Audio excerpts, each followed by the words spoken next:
Hello everyone, my name is Aarohi and welcome back to my channel. तो guys, आज की video में हम योलो 26 मॉडल के बारे में बात करेंगे।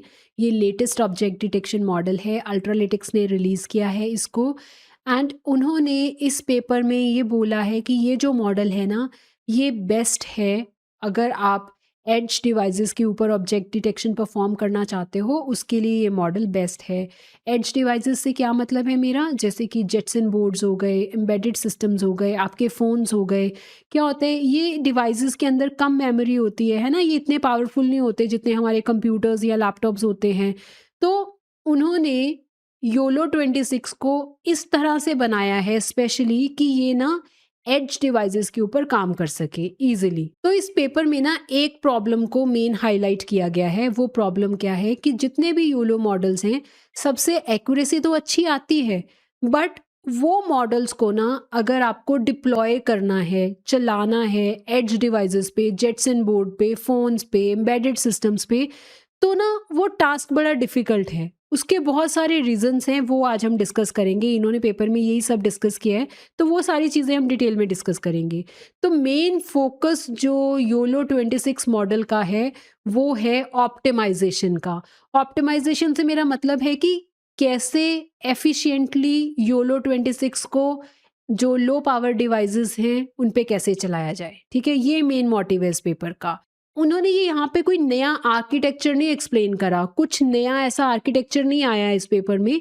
सिंपल जो आर्किटेक्चर ऑलरेडी बना हुआ है योलो मॉडल का, उसमें इम्प्रूवमेंट्स करे हैं। तो वो इम्प्रूवमेंट्स हम देखेंगे वन बाय वन कि क्या क्या हैं। तो पहले ना हम ओवरऑल एक आइडिया ले लेते हैं। तो आप स्क्रॉल करो और आप आओगे कौन से सेक्शन पे, आर्किटेक्चरल इन्हांसमेंट्स। तो इस सेक्शन के अंदर उन्होंने मेंशन किया है कि क्या-क्या चेंजेस उन्होंने किए हैं। तो फर्स्ट चेंज तो क्या है, removal of distribution focal loss. तो ये मैं बताऊंगी आपको कि ये क्या होता है। उसके बाद अगला चेंज है ये वाला, end to end NMS free inference. ये भी हम डिस्कस करेंगे डिटेल में। उसके बाद उन्होंने अप्लाई करा है ये, इसके बारे में डिटेल में पढ़ेंगे। एंड फोर्थ, उन्होंने ऑप्टिमाइज़र में कुछ चेंजेस किए हैं, ये वाला पार्ट पढ़ेंगे। एंड ये 4 इम्प्रूवमेंट्स के साथ उन्होंने योलो 26 को बनाया है। एंड ये इम्प्रूवमेंट्स के कारण ही योलो 26 अब आप एज डिवाइसेस पे एफिशिएंटली यूज कर सकते हो। इनको डिटेल में पढ़ते हैं सबको। गाइज, ये सारी इन्हांसमेंट्स के बारे में पढ़ने से पहले ना हम थोड़ा सा प्रॉब्लम स्टेटमेंट को समझते हैं कि ऐसी क्या प्रॉब्लम्स थी कि जो योलो 26 बना है। इसको थोड़ा डिटेल में डिस्कस करते हैं। जब भी हम real world object detection applications के ऊपर काम करते हैं, हम कुछ प्रॉब्लम्स को फेस करते हैं। पहली प्रॉब्लम तो क्या है कि लिमिटेड मेमोरी। क्योंकि जो एज डिवाइसेस हैं, ये जो डिवाइसेस होती है ना, ये ज़्यादा बड़े मॉडल्स को हैंडल नहीं कर पाती क्योंकि इनकी मेमोरी लिमिटेड होती है। पहली प्रॉब्लम तो ये हो गई। दूसरी प्रॉब्लम क्या है मेजर, लेटेंसी की। देखो, चाहे मॉडल जितना मर्जी एक्यूरेट है, पर मॉडल स्लो चलता है ना। जब लो पावर आप हार्डवेयर के ऊपर उसको चलाते हो तो मॉडल स्लो चलता है, तो वो रियल एप्लीकेशंस में यूजफुल नहीं रहता फिर। मतलब हाई एक्यूरेसी ही सब कुछ नहीं होती है ना। यूजफुल मॉडल तो तब माना जाएगा ना अगर वो मॉडल फास्ट भी चले, वो कम मेमोरी में काम कर सके और वो रिलायबल हो एज डिवाइसेस के लिए। मेन तो रियल लाइफ में हमें ऐसी ही एप्लीकेशन चाहिए ना, ऐसा ही मॉडल चाहिए जो इस तरह से काम करे। पर जितने भी पुराने योलो वर्जन्स हैं, उन सब में आपने देखा होगा, जब भी किसी योलो वर्जन का पेपर निकलता है, जब भी कोई योलो वर्जन नया बन के आता है, तो मेनली वो क्या डिस्कस करते हैं, वो उन सबका मेन इंटेंट क्या रहता है, मैप वैल्यू इंप्रूव कर दो, एफपीएस इंप्रूव कर दो, या फिर बेंचमार्क स्कोर्स बेटर हो जाए एकेडमिक डेटा सेट पे। जैसे कि सारे पेपर कोको डेटा सेट के ऊपर अपना बेंचमार्क स्कोर्स दिखाते हैं। एंड मोस्टली जितने भी कंपैरिजंस किए जाते हैं ऑब्जेक्ट डिटेक्शन मॉडल्स के बीच में, वो मैप वैल्यू पे किए जाते हैं। कभी भी रियल वर्ल्ड डिप्लॉयमेंट कंसर्न्स के ऊपर ज़्यादा बात नहीं होती, जैसे कि मॉडल को एक्सपोर्ट कैसे करना है, रन टाइम पे स्टेबिलिटी रहेगी कि नहीं रहेगी, हार्डवेयर कॉन्स्ट्रेंट्स क्या हैं किस मॉडल को चलाने के लिए। तो ये सारी चीज़ें ना जनरली जब मॉडल रिलीज हो जाता है, लोग यूज़ करने लग जाते हैं, उसके बाद इन चीज़ों की डिस्कशन होती है। बट गाइज, अगर हम बात करें ना रियल एप्लीकेशंस की, तो उसमें आप देखना कि डिप्लॉयमेंट ही सबसे हार्डेस्ट पार्ट होता है। अकेला हाई एक्यूरेसी होने से डिप्लॉयमेंट की प्रॉब्लम नहीं सॉल्व हो सकती, राइट। यही प्रॉब्लम स्टेटमेंट के ऊपर अल्ट्रालिटिक्स ने फोकस किया है एंड यही प्रॉब्लम का सॉल्यूशन निकाला है उन्होंने इस पेपर में योलो 26 में। तो अब हम ये जो मैंने सारे आपको इन्हांसमेंट्स बताए हैं अभी, इनको वन बाय वन डिस्कस करते हैं।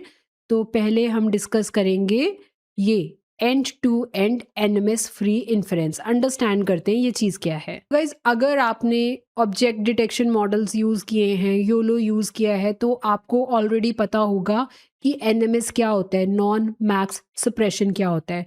तो जितने भी पुराने योलो मॉडल्स होते थे, सभी मॉडल्स पहले क्या करते थे, बहुत सारे बाउंडिंग बॉक्सेस प्रिडिक्ट करते थे किसी ऑब्जेक्ट के लिए, वो ओवरलैप्ड होते थे, है ना।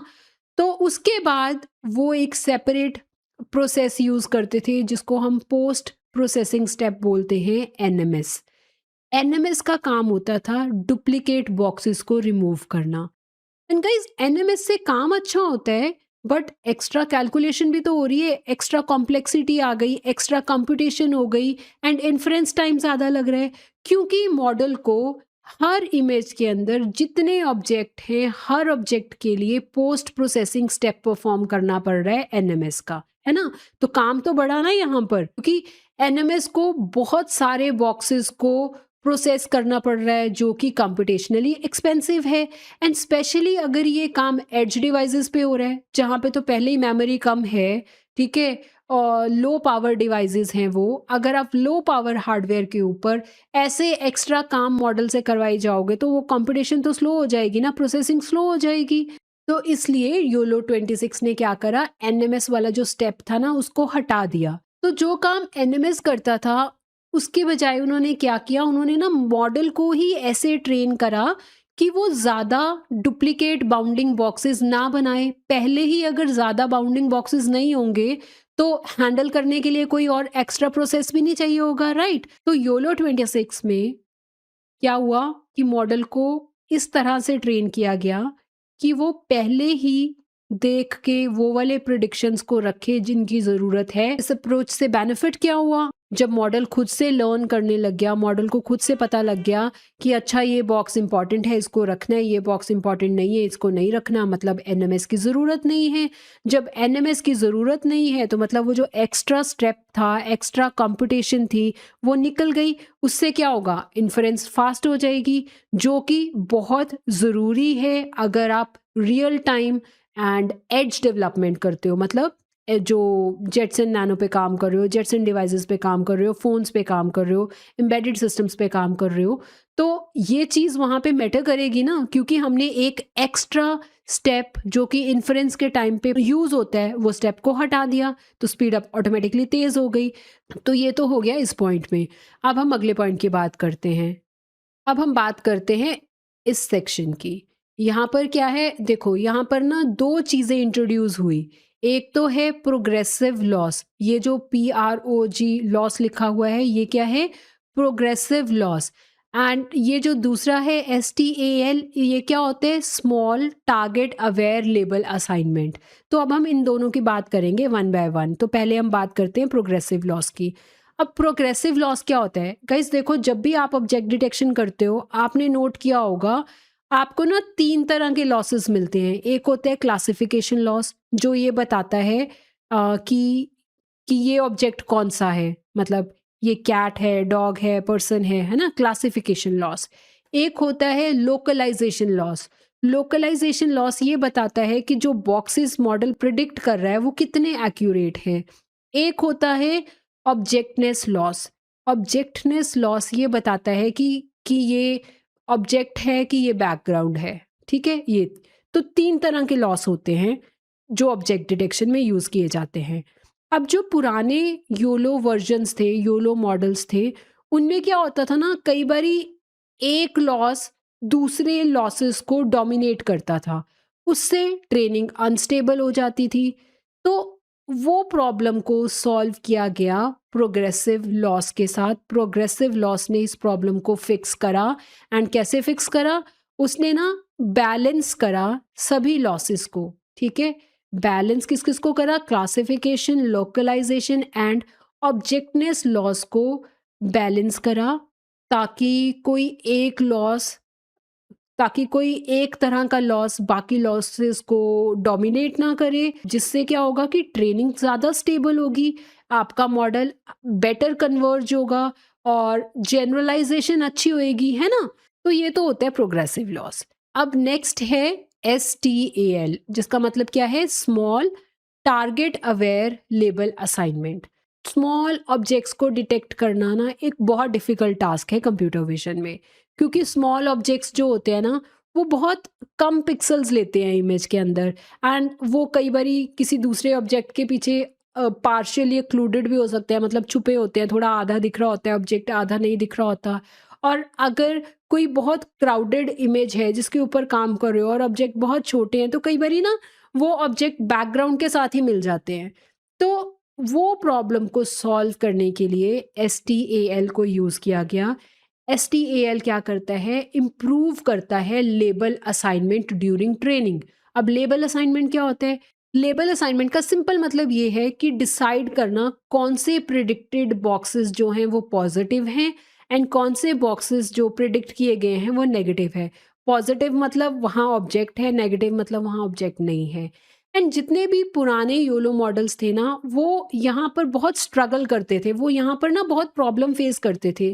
क्यों? क्योंकि कई बारी क्या होता है, ऑब्जेक्ट बहुत छोटे हैं या ऑब्जेक्ट बिल्कुल एक दूसरे के पास हैं, जिससे कि कंफ्यूजन क्रिएट होती थी, अनस्टेबल लर्निंग होती थी मॉडल की। तो इस प्रॉब्लम को सॉल्व किया गया STAL के साथ। इससे बेनिफिट क्या हुआ? क्या इम्प्रूवमेंट हुई इसमें? इससे अ, जो स्मॉल ऑब्जेक्ट्स हैं उनको जो डिटेक्ट करने की एक्यूरेसी थी वो बढ़ गई, बिना कोई आर्किटेक्चर में चेंज किए हुए। देखो, मैंने आपको अभी तक कुछ बताया नहीं ना ऐसा, मैंने ये नहीं बोला ना कि योलो आर्किटेक्चर में ये चेंज हुआ। मैंने क्या बोला? उन्होंने इम्प्रूवमेंट्स करी। जो योलो मॉडल ऑलरेडी बना हुआ है ना, उसी के अंदर उन्होंने चेंजेस करे। तो उन्होंने ये जो अप्लाई करा STAL, इसके थ्रू उन्होंने क्या किया? जो स्मॉल ऑब्जेक्ट्स डिटेक्ट करते हैं ना, उसकी एक्यूरेसी को इम्प्रूव कर दिया, बिना कोई आर्किटेक्चरल कॉम्प्लेक्सिटी के। उसके बाद उन्होंने ये ऑप्टिमाइज़र यूज़ किया। ये क्या है, इसके बारे में पढ़ते हैं। तो गाइज़, सिंपल वर्ड्स में पहले ऑप्टिमाइज़र क्या होता है? ऑप्टिमाइज़र, कभी भी आप किसी मॉडल को ट्रेन करते हो तो उसके वेट्स को अपडेट करते हैं, तो वो जो वेट अपडेशन के लिए ना आपको ऑप्टिमाइज़र चाहिए होता है। और आपका मॉडल जो है या आपके मॉडल का जो आर्किटेक्चर है वो चाहे कितना भी अच्छा हो, अगर आपका ऑप्टिमाइज़र अच्छा नहीं होगा ना, तो आपके जो मॉडल की ट्रेनिंग है ना वो स्टेबल नहीं होगी, अनस्टेबल हो जाएगी। तो ये जो MUSGD, ये MUSGD ऑप्टिमाइज़र है, ये हाइब्रिड ऑप्टिमाइज़र है। यहाँ पर ना 2 ऑप्टिमाइज़र यूज़ हो रहे हैं। एक ऑप्टिमाइज़र तो है SGD, जो कि अच्छा होता है स्टेबिलिटी के लिए, जनरलाइज़ेशन के लिए। एंड जो दूसरा है वो क्या है? म्योन स्टाइल टेक्निक। ये गाइज़, ये जो ऑप्टिमाइज़र है ना, ये इंस्पायर्ड है, जैसे LLM की ट्रेनिंग होती है ना, वहाँ पर जिस तरह के ऑप्टिमाइज़र्स यूज़ होते हैं ना, उस तरह का ऑप्टिमाइज़र यहाँ पे उन्होंने यूज़ किया। तो इससे बेनिफिट क्या हुआ? अगर आप इसको कंपेयर करो जो पुराने योलो मॉडल्स हैं, जिसमें कि ये वाला ऑप्टिमाइज़र तो नहीं यूज़ हुआ, हाइब्रिड ऑप्टिमाइज़र ये वाला नहीं यूज़ हुआ, तो ये ऑप्टिमाइज़र के साथ ना आपका जो मॉडल है वो बेटर ट्रेन होगा। एक इपॉक्स कम लगेंगे उसको ट्रेनिंग के लिए, एंड अगर ट्रेनिंग टाइम रिड्यूस हो रहा है तो दैट मीन्स ट्रेनिंग करने के लिए जो रिसोर्सेज हैं वो भी कम यूज़ हो रहे हैं, जिससे क्या होगा? कॉस्टिंग जो है ट्रेनिंग की वो कम होएगी, है ना? डेवलपमेंट का टाइम भी कम हो जाएगा, क्योंकि बड़े बड़े मॉडल्स को ट्रेन करने के लिए टाइम भी ज़्यादा लगता है। पर मैं आपको बता रही हूँ यहाँ पे कि इस हाइब्रिड ऑप्टिमाइज़र के साथ ट्रेनिंग फास्ट हो गई, कम इपॉक्स के अंदर मॉडल बेटर ट्रेन हो रहा है, तो ट्रेनिंग का टाइम भी कम लगेगा, ट्रेनिंग की कॉस्ट भी कम लगेगी, है ना? तो ये बेनिफिट हुआ इस चीज़ का। अब जो लास्ट चेंज बचा वो है ये वाला, removal of distribution focal loss. इसके बारे में बात करते हैं। पहले तो हम अंडरस्टैंड करते हैं ये DFL क्या होता है, डिस्ट्रीब्यूशन फोकल लॉस क्या होता है, फिर हम रिमूवल ऑफ DFL की बात करेंगे। तो गाइस, जितने भी पुराने योलो मॉडल्स हैं, सभी क्या करते हैं ना, प्रिडिक्ट करते हैं probability distribution for box coordinates. मतलब कि देखो, मॉडल बाउंडिंग बॉक्स प्रिडिक्ट करेगा। बाउंडिंग बॉक्स प्रिडिक्ट करने के लिए 4 वैल्यूज़ चाहिए, X, Y, width and height. ये जो 4 वैल्यूज़ हैं ना, ये मॉडल डायरेक्टली नहीं ऐसे वैल्यू प्रिडिक्ट कर लेता कि एक्स की वैल्यू इतनी है, वाई की वैल्यू इतनी है, नहीं। वो हर बाउंडिंग बॉक्स कोऑर्डिनेट के लिए ना, हर बाउंडिंग बॉक्स की वैल्यू के लिए ना, 4 वैल्यूज के लिए वो प्रोबेबिलिटी डिस्ट्रीब्यूशन के ऊपर काम करता है। मतलब सपोज करो मॉडल ने बोला कि विड्थ इज प्रोबेबली 48 एंड 20% इसकी प्रोबेबिलिटी है। फिर एक अगली वैल्यू है कि विड्थ इज प्रोबेबली 49, 30% प्रोबेबिलिटी इस चीज की है। फिर विड्थ इज प्रोबेबली 50, 40% प्रोबेबिलिटी इसकी है। एंड फिर विड्थ इज प्रोबेबली 51, 10% प्रोबेबिलिटी इसकी है। इसको प्रोबेबिलिटी डिस्ट्रीब्यूशन बोलते हैं। तो इस प्रोबेबिलिटी डिस्ट्रीब्यूशन वैल्यूज को गेट करने के लिए ट्रेन किया जाता था डीएफएल को, ठीक है, डिस्ट्रीब्यूशन फोकल लॉस को। तो पहले इसको ट्रेन किया जाता था, फिर जब एक बार ट्रेनिंग हो जाती थी फिर उन वैल्यूज को दोबारा कन्वर्ट किया जाता था बॉक्स की एक्चुअल वैल्यूज के अंदर।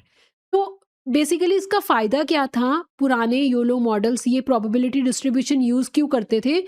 क्योंकि ना इससे रिजल्ट थोड़े बेटर आते थे। क्योंकि कोई एक वैल्यू, बॉक्स की एक वैल्यू प्रिडिक्ट करने से अच्छा क्या है, प्रोबेबिलिटी डिस्ट्रीब्यूशन की इतने चांसेस है कि ये वैल्यू हो सकती है, ये वैल्यू हो सकती है, ये वैल्यू हो सकती है ना।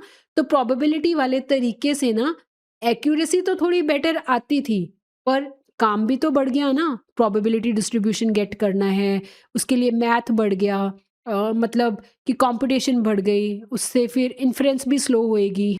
तो योलो 26 ने क्या किया, ये वाले स्टेप को हटा दिया। इस स्टेप को हटा के उन्होंने क्या किया कि सिंगल सिंगल वैल्यू ही गेट करी 4 के 4 कोऑर्डिनेट्स के लिए जो बाउंडिंग बॉक्स के होते हैं।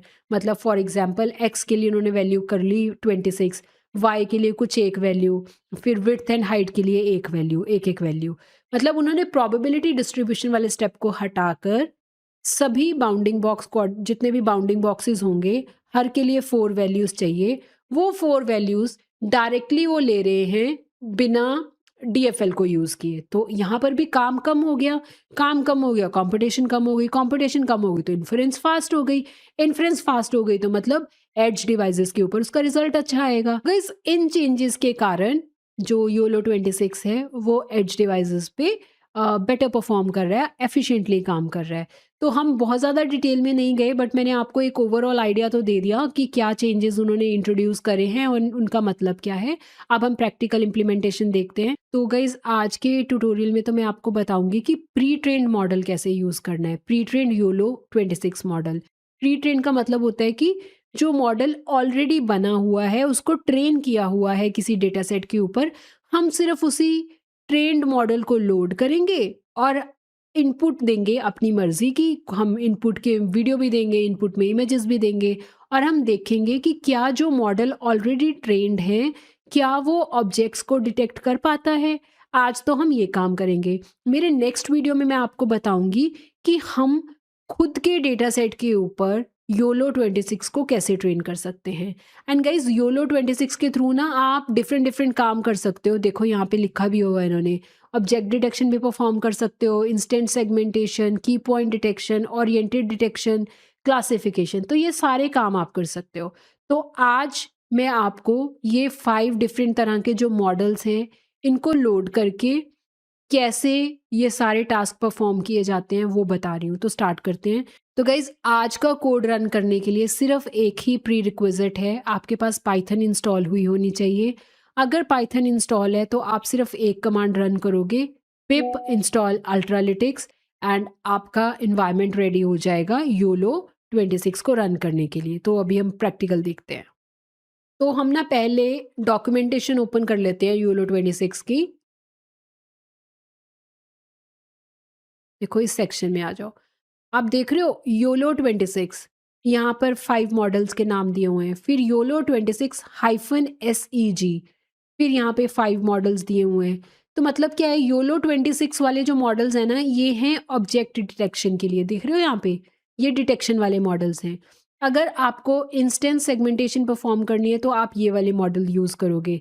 फ़र्क सिर्फ क्या है, आप -SEG जिसके पीछे लिखा होगा मतलब वो इमेज सेगमेंटेशन का मॉडल है, जिसके लास्ट में लिखा होगा -POS वो है की पॉइंट डिटेक्शन का मॉडल, जिसके लास्ट में ये लिखा है मतलब वो ओरिएंटेड बाउंडिंग बॉक्सेस के लिए है, जिसके लास्ट में .-CLS लिखा है वो मतलब क्लासिफिकेशन मॉडल है। तो अभी हम ये यूज़ करेंगे। तो पहले ना हम ये वाला मॉडल यूज़ करेंगे। मैं विजुअल स्टूडियो कोड में काम कर रही हूँ। हम अभी इस फोल्डर में हैं योलो 26 अंडरस्कोर डेमो, ये मैंने ई ड्राइव में एक फ़ोल्डर बनाया हुआ है, तो पहले मैं आपको ये फ़ोल्डर दिखाती हूँ। देखो ई ड्राइव के अंदर ये हमारा फ़ोल्डर है जो कि अभी ब्लैंक है। मैंने ये वाला फ़ोल्डर यहाँ पर ओपन किया हुआ है, यहाँ पे हम काम करेंगे। तो इस फ़ोल्डर के अंदर पहले तो मैं एक फ़ाइल बनाऊँगी जिसमें हम काम करेंगे। तो न्यू फ़ाइल बनाते हैं, नाम दे देते हैं उसको demo.py। तो इस फ़ाइल में अब हम काम करेंगे। देखो यहाँ पे ये फ़ाइल बन गई। अब हम पहले अल्ट्रालिटिक्स पैकेज को इंपोर्ट करेंगे क्योंकि अल्ट्रालिटिक्स पैकेज के थ्रू ही हम योलो 26 मॉडल इंपोर्ट करेंगे। तो आप यहाँ पर ना पहले हम क्या करते हैं ना, सबसे पहले मैं आपको वर्जन्स दिखा देती हूँ कि पाइथन वर्जन मैं कौन सा यूज़ कर रही हूँ। पाइथन 3.13। अब मैं आपको अल्ट्रालिटिक्स वर्जन भी बता देती हूँ। अल्ट्रालिटिक्स वर्जन है मेरा 8.4.5।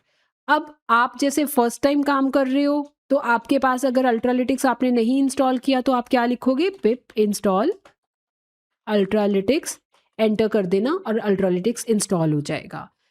अब हम कोड करेंगे। यहाँ पे पहले हम इंपोर्ट करते हैं योलो को अल्ट्रालिटिक्स से, तो उसके लिए आप लिखोगे फ्रॉम अल्ट्रालिटिक्स इंपोर्ट योलो। अब हम मॉडल को लोड करेंगे क्योंकि बहुत सारे मॉडल्स हैं, हमें बताना पड़ेगा ना हमें कौन से मॉडल पे काम करना है। पहले मैं आपको काम करके दिखा रही हूँ ऑब्जेक्ट डिटेक्शन का, उसके बाद इमेज सेगमेंटेशन का एंड फिर उसके बाद बाकी सारे काम देखेंगे। तो हम लोड कर लेते हैं ऑब्जेक्ट डिटेक्शन मॉडल। इस तरह से आप लोड करोगे। देखो मैंने क्या किया, ये जो मॉडल है मैं इसको लोड करना चाहती हूँ।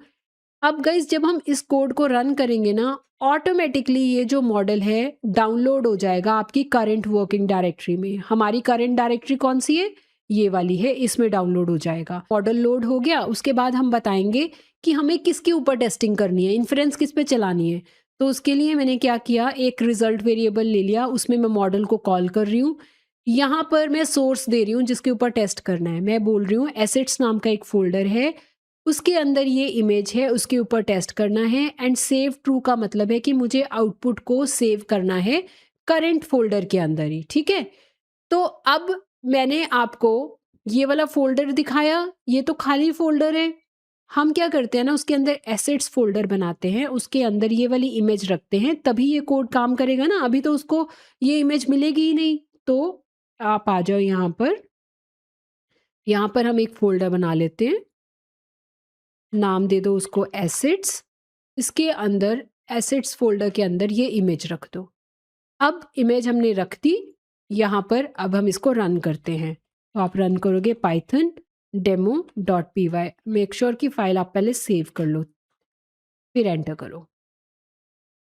देखो जब आप इसको सेव करा, इस तरफ देख रहे हो, ये जो मॉडल है वो डाउनलोड हो गया और प्रोसेसिंग खत्म हो गई। तो उसके बाद आपको रन्स फोल्डर दिख रहा है एक, इस रन्स फोल्डर के अंदर आपको आउटपुट मिलेगी। अच्छा हम क्या करते हैं ना, फोल्डर पे वापस जाते हैं। देखो ये हमारा काम था, ये ऑब्जेक्ट डिटेक्शन मॉडल डाउनलोड हो गया, रन्स फोल्डर आ गया, इसके अंदर डिटेक्ट फोल्डर है, प्रिडिक्ट फोल्डर है, यहाँ पे आपको आउटपुट इमेज दिखेगी। मैं यहाँ पे दिखाती हूँ। देखो ये ऑब्जेक्ट्स को डिटेक्ट कर रही है।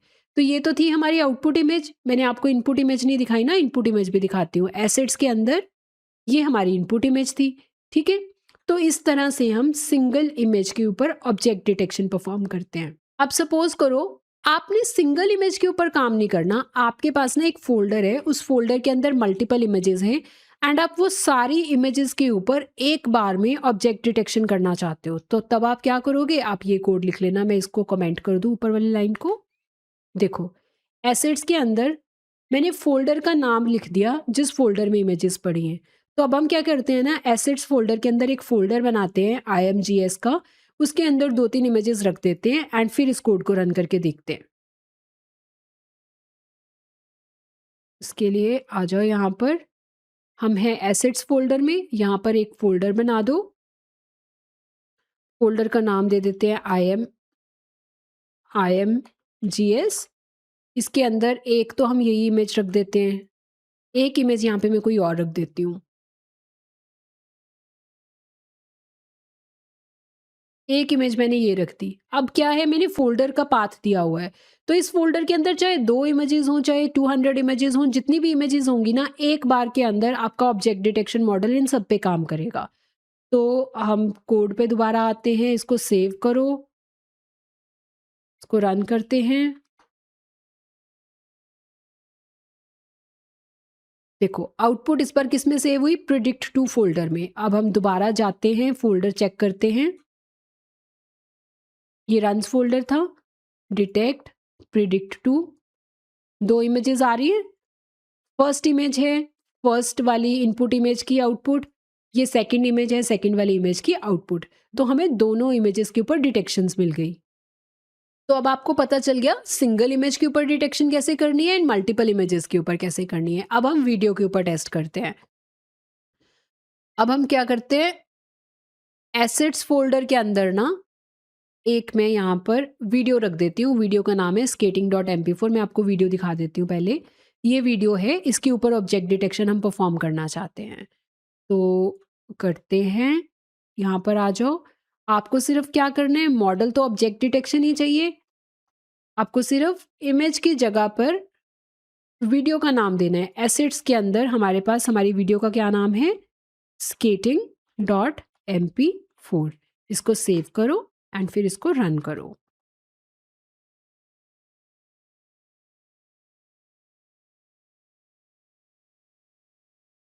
देखो आउटपुट कहाँ पे आ गई, प्रिडिक्ट 3 फ़ोल्डर में। तो अब हम वापस जाते हैं, प्रिडिक्ट 3 फ़ोल्डर खोलते हैं, रन्स में डिटेक्ट प्रिडिक्ट 3 एंड यहाँ पर आपको वीडियो दिखेगी।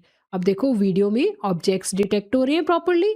तो गाइज इस तरह से आप ऑब्जेक्ट डिटेक्शन कर सकते हो, सिंगल इमेज पे, मल्टीपल इमेजेस पे एंड वीडियोस पे। अब हम नेक्स्ट टास्क देखते हैं। अभी ना आपको मैंने ये वाला काम करके दिखाया है। इसमें देखो हर टास्क के लिए ना 5 डिफरेंट वेरिएंट्स हैं एंड हर के आगे एक N, S, M, L, X लिखा हुआ है। तो मतलब ये जो एन वाला मॉडल है ये सबसे स्मॉलेस्ट मॉडल है एंड ये जो एक्स वाला मॉडल है ये सबसे बिगेस्ट मॉडल है। तो ये तो था डिटेक्शन का टास्क। अब नेक्स्ट काम है इंस्टेंस सेगमेंटेशन का। तो हम यहाँ से ये वाला मॉडल, इस बार चलो हम ये वाला मॉडल लेते हैं। मैं यहाँ से सिर्फ नाम कॉपी कर रही हूँ क्योंकि हम इसको फिर लिख लेंगे वहाँ पर। तो हम इस बार क्या करते हैं, इसको भी कमेंट कर देते हैं पहले तो, ठीक है, क्योंकि अब हम क्या करने वाले हैं, अब हम देखेंगे सेगमेंटेशन कैसे करते हैं। सेगमेंटेशन के लिए पहले मॉडल लोड कर लेते हैं, सिंगल कोट्स में जो हमारे मॉडल का नाम था वो लिख दो। तो ये हमारा मॉडल था, हमने मॉडल को लोड कर लिया। अब सेम इमेज पे, सेम वीडियो पे ही हम रन करके देख लेते हैं। ठीक है, इस वीडियो पे हम रन कर रहे हैं, इसको रन करते हैं। पहले आउटपुट क्लियर करके यहाँ पर हम इसको रन कर लेते हैं। देखो सिर्फ मॉडल का नाम ये लिखा है। अब जब ये कोड चलेगा ना, पहले ये मॉडल डाउनलोड होगा हमारी करंट डायरेक्टरी में। ये देखो यहाँ पर हो गया ना। अब इसके ऊपर आउटपुट आएगी एंड आउटपुट कहाँ सेव हो रही है, रन्स के अंदर सेगमेंट फोल्डर बना, उसके अंदर प्रिडिक्ट फोल्डर है, वहां पर ये आउटपुट है। तो हम जाते हैं आउटपुट पे, रन्स के अंदर सेगमेंट फोल्डर, प्रिडिक्ट एंड ये देखो आपको आउटपुट मिल जाएगी। देखो सेगमेंटेशन हो रही है ना, ऑब्जेक्ट्स को सेगमेंट किया जा रहा है। तो ये इस तरह की आउटपुट आपको मिलती है इमेज सेगमेंटेशन मॉडल से। एंड गाइस सेम जिस तरह से मैंने यहाँ पर बताया है कि multiple images and single image पे कैसे काम करना है, तो बस आप सेम उसी तरह से इमेजेस के ऊपर भी काम कर सकते हो। अब हम नेक्स्ट मॉडल देख लेते हैं, इसी को कॉपी कर लेते हैं एंड इसी वीडियो के ऊपर चला के देख लेंगे। अब हम ये वाला काम देखते हैं, पोज एंड की पॉइंट डिटेक्शन। तो हम यहाँ से ये मॉडल ले लेते हैं एंड यहाँ पर मॉडल का नाम चेंज कर दो, सेव करो एंड इसको रन कर दो। अब देखो ये जो मॉडल होगा, पहले ये यहाँ पर डाउनलोड हो गया हमारी डायरेक्टरी में, फिर इसने काम स्टार्ट करा एंड जो आउटपुट सेव हुई वो कहाँ हुई, रन्स के अंदर पोज फोल्डर होगा, उसके अंदर प्रिडिक्ट फोल्डर होगा। तो हम जाते हैं वहाँ पर वापस, रन्स, ये रहा पोज फोल्डर, ओपन करो प्रिडिक्ट एंड यहाँ पर आउटपुट देखो। देखो की पॉइंट डिटेक्शन हो रखी है ना। तो इस तरह से आप की पॉइंट डिटेक्शन कर सकते हो। अब हम नेक्स्ट टास्क देख लेते हैं। नेक्स्ट टास्क है क्लासिफिकेशन का, तो आप इसी को यहाँ से कॉपी करो, यहाँ पर पेस्ट करो एंड यहाँ पर ना लास्ट में सिर्फ क्या आएगा, CLS। एंड गाइज इस बार ना हम क्लासिफिकेशन के लिए कोई डिफरेंट इमेज के ऊपर काम करते हैं। तो एसेट्स के अंदर हम एसेट्स फोल्डर के अंदर एक इमेज रख लेते हैं। ये जो हमारा एसेट्स फोल्डर है इसमें मैंने ये इमेज रख दी। इमेज दिखाती हूँ पहले आपको। तो हम यहाँ पे लिखते हैं h.jpg, सेव करो एंड फिर इसको रन करते हैं।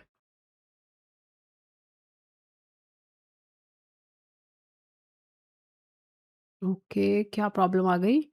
ओके, मैंने नाम गलत लिख दिया, सॉरी। एच,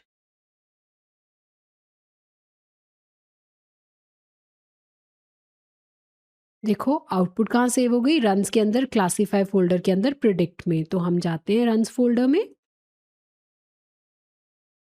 क्लासीफाई में, प्रिडिक्ट में एंड यहाँ पे आपको आउटपुट मिलेगी। ये है आउटपुट। देखो यहाँ पे आपको 5 क्लासेस का नाम मिल रहा है और उनके सामने उनकी प्रोबेबिलिटी वैल्यू मिल रही है।